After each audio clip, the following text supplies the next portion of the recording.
We're back, folks, and this is it, the final segment of tonight's episode. And what better way to close out than by grounding all these theories in the thing that really gives them weight? The stories, the moments where someone looked into the dark and saw something they weren't supposed to see, and it changed them. I've spent years listening to these kinds of stories, and no matter how many I hear, they never lose their power. Especially the ones where the details don't add up, not in the usual sense, but in the way they feel true even when they sound impossible, like the world shifted for a second and showed someone a piece of something they weren't meant to witness. We got a voicemail a few weeks ago from a man named Caleb in Oregon. He didn't want to come on air, but he gave us permission to share his account. He said he was camping alone, just off a logging road near the Rogue River, and he was used to being out there. Had done it since he was a teenager, but this time was different. Around 2 a.m., the woods went quiet.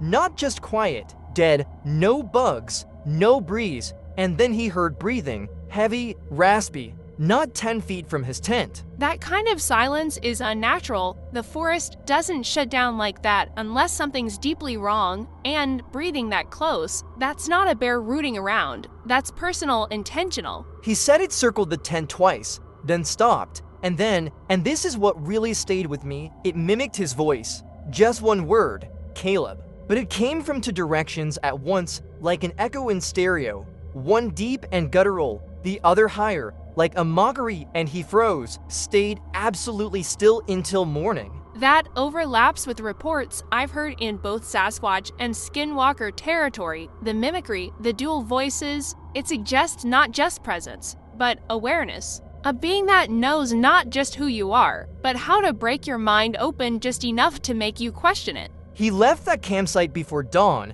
didn't even pack, just ran, and when he came back 2 days later with a friend, his gear was still there and touched. But something had built a ring of small stones around the fire pit, and in the center, he said, was a clump of long reddish-brown hair, burned at the ends, and something carved into the dirt that neither of them could read. Not English, not any language he recognized. That detail gives me chills, because in so many indigenous traditions, fire is sacred, and burning hair is a kind of signal. A message, sometimes a warning, sometimes a mark of ownership, and combined with the writing, it suggests a ritual, or at least a boundary line being drawn. And that's the theme we keep coming back to, boundaries between man and wild, between the seen and the unseen. And how these encounters always seem to push us right up to that threshold without ever crossing it fully. Or maybe they do cross it, just not in ways we can prove.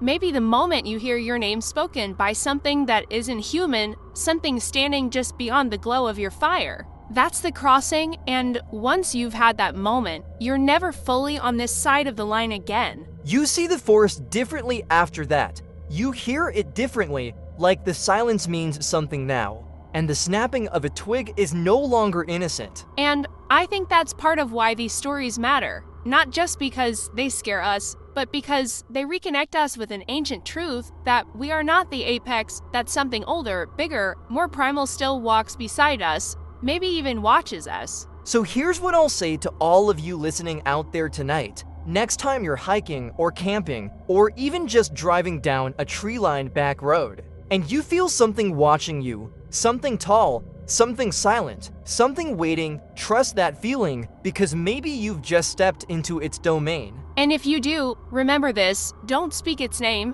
don't chase the shadow, and whatever you do, don't follow the sound that calls you deeper into the trees. Because not everything that walks on two legs is human, and not everything that watches from the dark wants to be seen. We'll see you next time, or maybe we won't. Maybe you'll hear us, maybe we'll be there, just outside your firelight. Until then, keep your eyes open and your ears sharper, and remember, the unseen is never as far away as you think.